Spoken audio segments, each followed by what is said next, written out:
자, 여러분 안녕하세요. 올해도 여러분하고 만나게 됐는데 말이죠. 오늘 부동산 중개업 실무 특강이라는 부분을 갖고 여러분들하고 같이 공부를 해보겠습니다. 사실 이 실무 특강 시간이 참으로 어렵게 마련이 됐습니다. 대면 강의를 할까 이제 뭐 이렇게 비대면을 할까 해서 대면 강의로 하기로 했다가 또 요새 코로나가 다시 심해진 관계로 이제 비대면으로 하게 됐거든요. 그래서 지난해 교육을 따라서 올해도 팬데믹 현상으로 이런 일들이 있는데 어떻든 어려운 중개업 시장 여러분 충분히 고민도 하시고 이런 시간을 통해서 여러분이 발전하는 시간이 됐으면 좋겠다 얘기를 들으면서 같이 공부를 해보겠습니다. 자, 요새 우리가 어떤 시대냐면 뉴모럴 시대라 그러죠. 뉴모럴 시대는 뭐냐? 그만큼 바빠지고 있다는 거죠. 그래서 아마 중개업도 여러분 모든 부분들이 빨리빨리 바뀌고 있을 거예요. 그거에 따라서 여러분도 이런 교육을 통해서 우리 중개업 시장의 변화를 보자는 거죠. 자, 어떻든 그런 생각을 갖고 여러분들하고 공부를 해보겠는데 뭐 양력이야 여러분 보셨잖아요. 그런데 제가 잠깐 좀 얘기 드리려고 하는 게 뭐냐면 오늘 강의가 뭐 2시간인데 2시간에 다 하진 못할 거란 말이에요. 그런데 혹여나 오늘 강의에서 궁금한 부분이 있으면 제가 지금 유튜브에 보면 현문길 TV라고 있어요. 아니면 자료로 들어가 보고 싶다면 다음 카페에 들어가면 행비연이라고 있거든요. 그래서 이런 자료를 통해서 여러분들이 더 공부하는 그런 시간 가졌으면 좋겠다. 이런 얘기를 하고요. 오늘 2시간 동안 뭐 할 거냐면요. 중개업 관련 법률 개정에 대한 부분을 잠깐 할 거예요.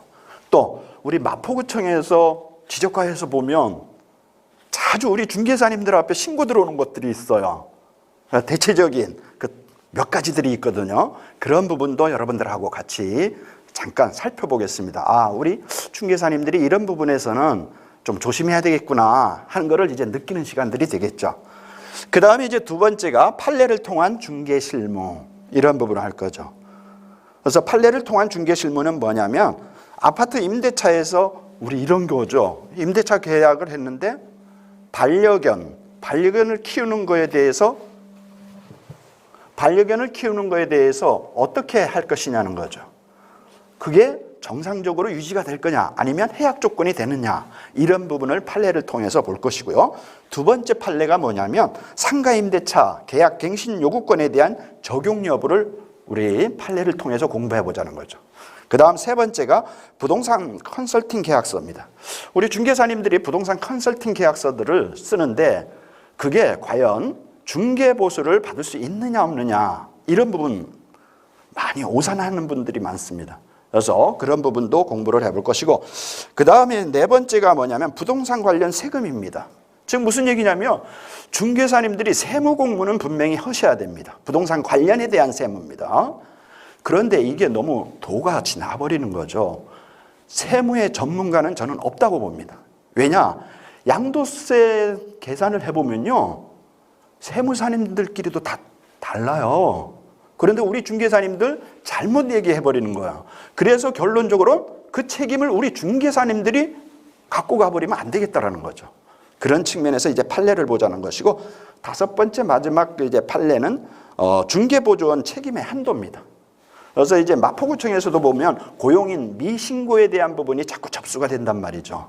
그렇게 해서 바로 고용인 미신고에 대한 부분을 같이 보면서 중개보조원의 책임의 한도 이런 부분에 대해서 이제 판례 공부를 해볼 것이고 마지막 세 번째가 중개업 실무 사례입니다. 최근에 이제 가장 우리 중개사님들이 많이 사고 나는 게 다가구 주택이거든요. 그런데 다가구 주택의 사고를 거의 중개대상물 확인 설명서 미작성, 잘못 작성에 대한 부분으로 우리가 알고 있는데 사실은 근본적인 부분을 배워보자는 거죠. 중개대상물 확인 설명서를 잘못 쓴 것도 있지만 사실은 권리 분석을 잘못했다는 거예요. 그 권리 분석이 뭐냐를 우리가 실무를 통해서 같이 여러분들하고 이 시간에 살펴보겠습니다.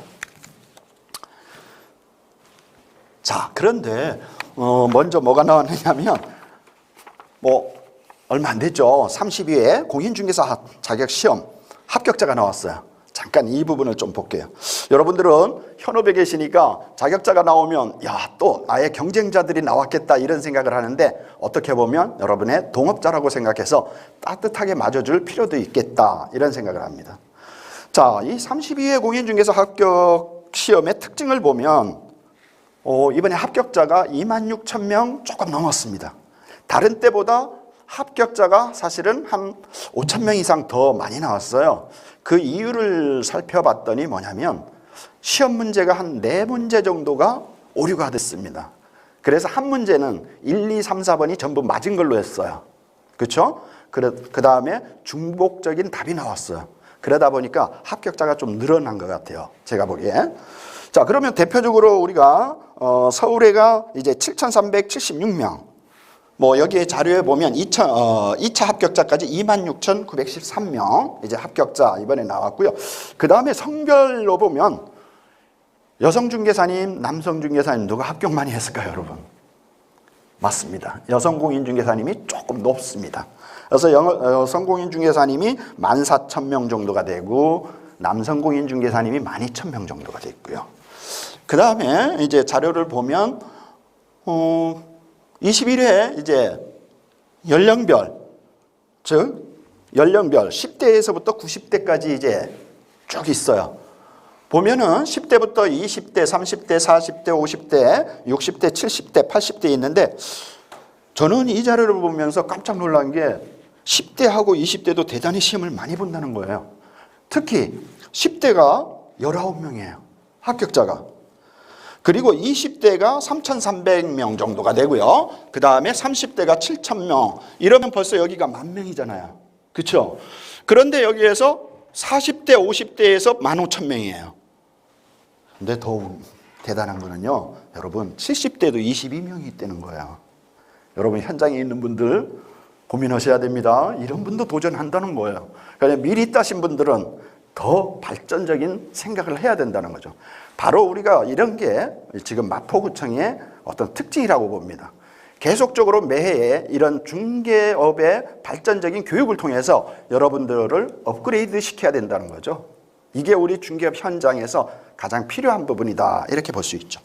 어떻든 이러한 부분에서 있고요. 그 다음에 2차 시험의 합격자의 유형을 보면 1차 시험의 면제자가 56%가 돼 있고 2차 합격자가 43% 정도가 돼요. 그래서 어떻든 우리가 중개업 시장, 대한민국 공인중개사들이 가장 뭐예요? 합격하고 싶은 자격증, 대한민국 자격증이라 그러죠. 그런 부분에서 이제 있다라고 볼 수 있죠. 자, 그 다음에 또 이렇게 합격만 해서 기쁘느냐? 안타까운 부분이죠. 공인중개사 개폐업 현황을 보면 깜짝 놀랍니다. 쉽게 말해서 26,000명이 만약에 합격을 했다. 합격이지만 개업은 사실이 그렇게 되진 않거든요. 2021년 1,584명이 개업을 하면요. 1,027명이 폐업을 합니다. 그러니까 합격자의 문제가 아니라는 거죠. 왜? 제가 항상 우리 중개사님들 앞에 얘기하잖아요. 자격은 자격일 뿐이다. 자격을 땄다고 중개업 현장에서 성공하지는 않는다라는 거죠. 그래서 사실은 교육이 필요성이 있다는 거죠. 중개사 시험을 보면 이론적인 부분으로 따서 나와가지고 실무에 들어오면 혼란이 일어나죠. 도대체 내가 뭐를 공부했나. 그래서 실무 공부 많이 하시라는 얘기죠. 보세요. 그냥 자료로 나와 있잖아요. 2018년부터 쭉 다 나와 있어요. 이렇게 폐업을 많이 한다는 거예요. 반대로 말한다면 우리 중개업은 그만큼 어떻다? 맞아요. 힘든 직업이다. 힘든 직업이에요. 자격은 자격을 준 것일 뿐이지 중개업을 할 수 있는 능력을 절대 주지를 않은 거죠. 그래서 이제 중개사님들, 합격한 중개사님들 실무교육 오면 제가 이런 얘기하면 깜짝 놀라요. 와, 자격증 힘들게 땄는데 이게 뭐야? 이렇게 폐업도 많은 거야? 깜짝 놀라죠. 바로 이런 부분들이죠. 자, 이 폐업 이유가 뭐냐면 첫째는 공인중개사 시험 자격제도에 문제가 좀 있다. 무슨 얘기? 권리 분석 부분이 좀 없다는 거죠. 그래서 사실 권리 분석 얘기하면 깜짝 놀라요.